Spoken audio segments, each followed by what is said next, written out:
There you are, morning. Tuesday, it's only Tuesday. Some days I wake up and I do that mental recollection in my head to go, right, what happened yesterday? What happened the day before that? Purely to place in my mind, what day is it today? Did a few recollections when I woke up this morning to discover it's only Tuesday. How did that happen? I think it's 16, but it might be 17. You are 16. I said I'd never sing again. Thankfully, Tracy Taylor isn't there, so she didn't hear that bit. Only those on catch-up will hear that. And now I've just kind of tried to sing the line from that song. I'm trying to remember what musical, what film it's from. Don't know. Doris is in. Doris, you'll know. The name of the song is, well, I don't know if it's the title of the song, but there's a line that goes, you are 16 going on 17. Where is it from? The time is on, Doris. The time is on. It's ticking. Morning, Francis from Bristol. Francis, maybe you know the answer to that one. Anyone can play along with this question that's just popped into my head. And the jury's out on whether it's the 16th or 17th. If you'd like to fill in the gap on that as well, Doris, that would be helpful, or anyone else. I think it's 16. I can't sing. Morning, Maddie. Thank you for the wave. The question is, the line of the song is, no, really, is it? The Sound of Music. Thank you, George, for the date stamp, very much. Oh, crikey. I haven't got my watch either. I hate to keep asking this. Do you want to come out here and do this movement snack yourself, everyone? Because I forgot the date and I forgot my watch. Thanks, Francis, also for 6. So Super G, you need to wave me on when we get to 8 o'clock, please, and I'll account for the delay. Tell me it's 8 o'clock 30 seconds before it is, Super G. And that's kind of about right, I think, with the difference. I've done this before. So at the point that I scratch my nose here like this, you're not seeing me scratch my nose. You're probably seeing it about now. There's a delay, isn't there? There's a delay. When I stop these recordings and go back to put in the date stamp, sometimes I'm still going. Looking at myself, still going. It's very strange. Morning, all DS. You've missed so much in this 2 minutes, Dawn. I can't even begin to catch you up. When they begin, they begin. Who sang that one then? I want to say Barry Manilow. Was it him? That's probably not even the right phrase. I don't even know what he's saying. I don't think he's saying when they did begin, they did begin. Anyway, Gillian with the G's in. Another rhyme, can't stop myself. Beginning. And of course, the added challenge to the delay issue is I say something, not planned, don't know what I said, and then you respond, and I don't know what you're responding to. But Bing, that was Bing Crosby was that, Doris. Flippin' heck. Morning, Wendy. Yeah, Dawn's going, what's happened? What have I missed? 1 minute to go, thank you. Thanks, Dawn. Dawn's come in, she's trying to pick up the threads and she's just seen Bing. So what do you say with Bing? That could be, we were talking about microwaves, Dawn, but no. You just come in with Crosby. Happens to be, actually, that you were accurate in that assumption. Thank you, G, for the weather report. If you saw my pre-message this morning, I did say, whatever we deny or embrace, see me at 8 and tell me your weather. If you don't know what that means, you need to go and see the song. Foggy and wet. Let's get back to weather. Yes, Dawn, let's do that. Yeah, pretty much. Margaret's back, morning. I do want to crowbar in, because she's not here, because she's got an appointment this morning. Crowbar in. All right, Miss P. And happy appointing and happy catch up. And we'll chat later. From a cloudy brave Bremen, 8 a.m.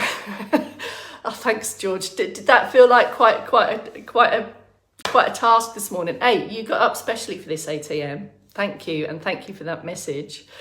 Right, let's go. 3, 2, 1. Good morning, Bex Townley, later live training. I don't quite know what happened in that 5 minutes. Don't quite know what I said, but anyway, let's get going. Circ Boost, moving parts, supporting parts, and all of that. All right, so there's Bing from the microwave, there's Bing Crosby, and there's a Bing I didn't know about. Bing Bunny. It's a Bing thing. Now I've got Bing in my head.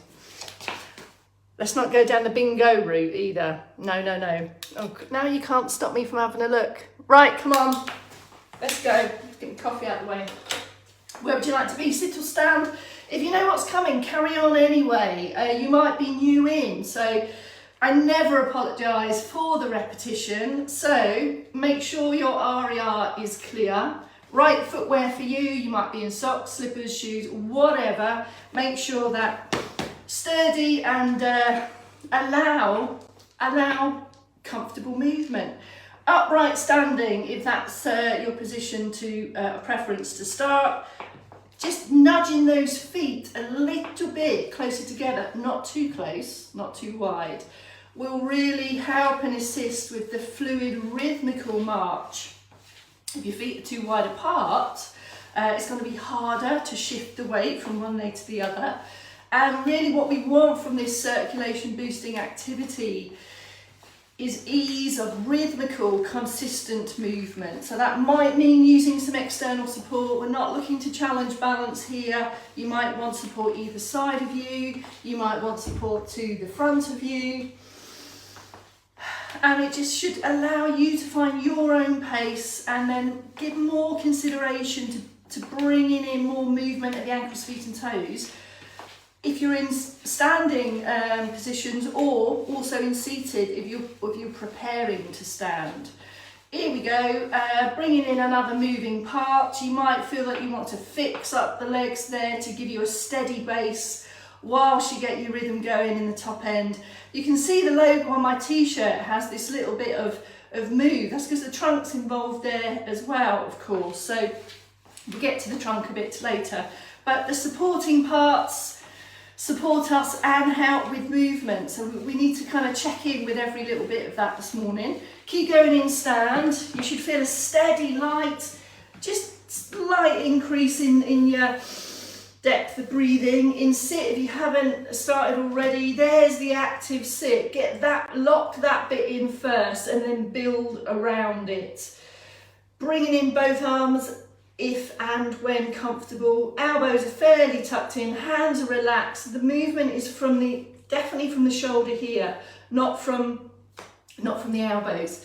If you intend on being on your feet at any point today, or perhaps you're looking to progress your legs in preparation for stand, skill them up, get them ready, get the feet moving. Calf muscles working here. This also helps with boosting the blood upwards. Go for the low lifts. It might feel quite effortful. Marching in a seated position can feel quite uncomfortable here at the hips because of the angle of the legs. And if you feel you've got a bit of rock and roll going on, as much as we love it, for the purposes of this, put in some extra assist and make the movement smaller and really try to work through the centre so that your supporting parts are doing the best possible job for the moving parts. There you go. Have you got that going on? Have you got that reaction? This steady, consistent, fluid, comfortable, doable movement in what any combination of arms and legs and positions is right for you. The end point should be here. So all around the country, we are all taking some deeper breaths. That's what it's all about. Alfie. Anyway, shall we get going on the top end? All right, this is the one that makes your arms shorter. Look, when I take the shrug, I lose contact with that external support. That might be significant, so you might want to nudge up so you can freely move, or you might want to put the support there on your hips. It's all about raise and lower. It's exactly the same in sit. Can you see the head doesn't move? I draw the shoulders up to the ears, not the ears down to the shoulders. There's a difference. And just getting my kneeling movement snacking buffet. As and when you feel ready, slowly build that. This is all about the quality of your range of motion. And you might feel that you want to crowbar in a few singles left and right. Definitely slow. Feel what's going on. Have a think and a feel about these. These are your shoulder blades, by the way, back there. We need them to move freely with the rib cage. All part and parcel of lifting, carrying, push, pull, all those things. Okay, the neck, we've got two movements here. I place my fingertips there just to offer a cue and a reminder to pause in the middle. You might want to sit down for this one, or you might want to put hands on support. Any head movement as potential to challenge the balance, as we say and remind, because your vestibular system, amongst other things, is in between your ears, you would hope. There, pause in the middle. Another thing you might want to do is put your Vogue pose in there. And this serves to just demonstrate that the chin doesn't lift or dip. Of course, in daily life, it does, but here in the movement snacks, we're just focusing on these key movements, turning of the head around a lifted, supported posture. If you feel yourself drooping in the middle, take that as a sign that your posture muscles are ready for a bit of a breather. So deactivate. Have a breath, go again. There's your head turn. We need this movement to get comfortable, position pillows in bed, in chairs, see where we're going, look over our shoulder for driving, all of that stuff. The third movement of the top end trio is this one. Perhaps a lesser known movement in your daily life. But if I turn sideways, you'll see hopefully the significance of this. If we tend to droop and flex because things are going on in front of us here, the head tends to come forward. Phones are another activity that really shift and change postures. So along with the upward, we've got this extra movement here that keeps the mobility around the neck and also serves as a reminder. This top end is I hate to mention cake at this time in the morning, but consider it that the cherry on the cake is part of upright supported postures. It might feel quite small, that's okay. It's the small things, little things matter, certainly over time. A cumulative effect, remember. It's Helen Hawley-Hagan. Have the pirates got hold of the emoji button again? I'm guessing yes. It's all a bit blurry, but I'm guessing yes. Here's your second round of Cirque Boost. Helen Hawley-Hagan's pirates are definitely in the house. Extra ankles, feet and toes. Just this a flurry, so it's 20 or 30 seconds of a flurry. You might want to go slower, bigger in the top end. Same in sit, get trunks going there. And now we're ready for... It's like a firework display of emojis on my phone, Helen and pirates. Okay, ready for trunk? 3 moves, vital moves in your day. Roll up, get your trunk moves here. They're lovely. In seated, that's me at the market stall, my movement snacking market stall. Weight even across both feet. Start small and build. So successful movement, start small, back to center. So each time you feel, yeah, that's worked for me, then we get a little bit more confident to go a little bit further. The bigger the bend down to the sides, the more you're gonna need to really anchor the buttocks. Slowly down and back. Don't linger down there. It's a down and back, pause in the middle. You might want to deactivate and go again. In stand, take it wider. Any bending movement, any head movement has potential to affect the balance. It's a basic base of support thing, isn't it? So wider base, there's your side bend, and you've got loads of stability to confidently take that bend down. If you're good without the support, there's the movement. You might want to crowbar in an extra upward zip, as I call it. So you've got some extra stuff going on there, and or you might want to have it in front. All those contact points are part of support, are part of feeling confident to increase range of motion. Second movement is the turn, the rotate. I mentioned this as part of Cert Boost. If you think next time you go out for a walk, if you do so, if you increase your pace and just be more mindful of what's going on through the trunk, it's how we maintain balance. It's how arms and legs work together to maintain balance. So this is another vital one, as they all are. Wider through the base. There's the turn. Can you see that the arms aren't involved? These are fixed. Bottom half in cement. Not literally, of course. But that's the feeling, that's the analogy. And you can see by my logo here, the range of motion takes me to there if it's just my spine that's turning me.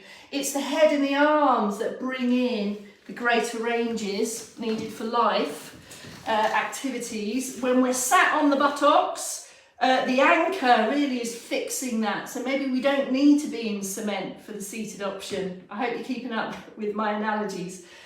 Because the chair, the weight of the body is doing it for us. There. Bring in the arms if you'd like, but do focus on this middle bit. There. Pause in the middle, and it will feel effortful, especially maybe you have a job at home where you're sat down, or maybe you've got a standing desk, but you know, these habitual postures, we start to lose strength and support around the middle bit. So you're going to get tired if you're active up. So use the rests and recoveries as well. They're part of progression and success. Here's the third one, back extender. Here's the standing option. Firmly fix the feet. There is no sway. There should be no shift of weight through the feet here. So plant your feet in cement for this one, and your hips actually, because there is the movement. So I've anchored my feet, I've got my hand magnets on there. It's all about this kind of middle and upper there, and we need this extra movement, really just also to get the back end muscles going. Any reaching up high activities will need that extra stuff. You might want to do this on a wall. That might give you extra cues and confidence. Anchor the feet, anchor the hands, take it up there. That could have the same effect, or you might be happy, comfortable to do it here. And I mentioned yesterday, this isn't just about upright, moving comfortably in upright positions. What about laying down and being recumbent in chairs, in beds? We need all that wiggle room, don't we, to be able to comfortably get comfortable in bed. Anyway, third round of Cert Boost, off we go. Pick it up where you left it off. There's nothing exciting about a Cert Boost. There's no frills here. Just quality, accurate information. The comedy's free, thankfully. And then we bring in the other moving parts. Just a flurry. What do you want? You can randomise it if you want, put in some extra different ranges. We're just keeping the heart rate ticking over, light intensity. That's all we want. Ankles, feet and toes, roll up. Here we go for your ankle, feet and toe trio. Start with feet mobility. Leave the balls of your feet behind. Get some toe articulation going on there, and then progress that perhaps to ankles. So feet and ankles needed for standing activities. It's also state the obvious today. Thought I'd tell you that. Never apologise for the repetition. There's your standing options. Key things here. Here's the use of external support to remove the balance challenge, and we move the leg farthest from the support. So you've got this strong solid support through this wall side here, and plenty of room to step out and regain balance if you need to. That also is positive. Any extra rehearsal of adjustments, I talk about adjustable legs and feet. We're basically getting up in the morning, looking at the body's switchboard and just switching everything on like that to get it ready for your day. Here's your seated, what are we on? Ankles, feet and toes. Here's your options in sit.